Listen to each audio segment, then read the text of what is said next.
Vouloir être libre ne signifie pas vivre isolé. Ce mois de juillet 2026 vient briser le mythe de votre indépendance absolue. Pendant les 3 premières semaines, le Soleil et Vénus en Cancer s'attaquent au rouage invisible de votre quotidien, vous obligent à tirer vos priorités et à assainir votre hygiène de vie. Mais le véritable tournant se joue sur le terrain relationnel. Avec Mercure dès le 6 juillet, puis le Soleil le 23 juillet, qui s'installe en Lion, juste en face de vous, l'univers place un miroir sans teint entre vous et les autres. Qu'il s'agisse d'un pacte amoureux, d'une association professionnelle, l'heure des négociations et confrontations directes à sonner. On décortique la réalité de votre ciel immédiatement. Restez jusqu'à la fin de la vidéo, lâchez un pouce bleu, un commentaire pour m'encourager et on commence tout de suite par l'aspect sentimental de votre vie. Alors, durant tout le mois, Mars en Gémeaux électrise votre secteur de l'amour, du plaisir et des conquêtes. Votre pouvoir de séduction est piquant, cérébral, ultra dynamique. Vous avez besoin que ça bouge et que ça bouge vite. Alors, en couple, le mois demande de la maturité. La première moitié du mois sert à gérer le quotidien, l'organisation du foyer. Après le 23 juillet, le Soleil en Lion braque les projecteurs sur les non-dits. C'est l'heure de l'engagement officiel et de la transparence.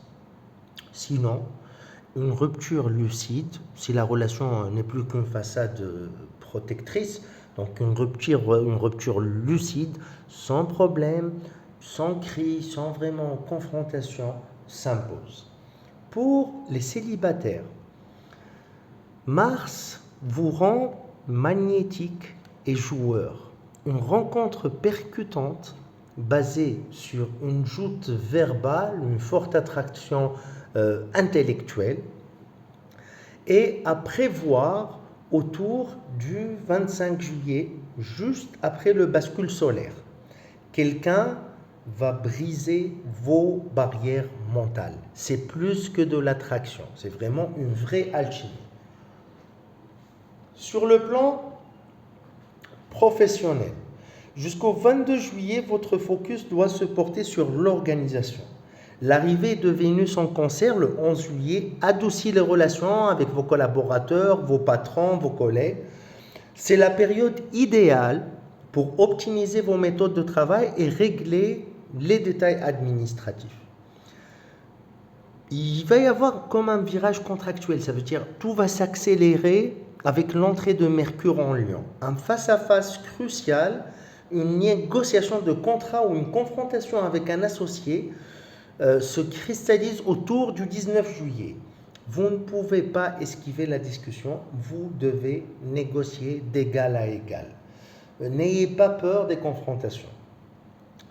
Pour finir, la gestion de la machine, ça veut dire entre autres votre énergie. Bon, mon conseil, c'est que le Soleil et Vénus sont en Cancer, ils vont cibler directement votre résistance physique. Si vous tirez trop sur la corde en début de mois, le surmenage vous cueillera fin juillet lors du face-à-face relationnel. Considérez les 2 premières semaines comme une phase de détox indispensable.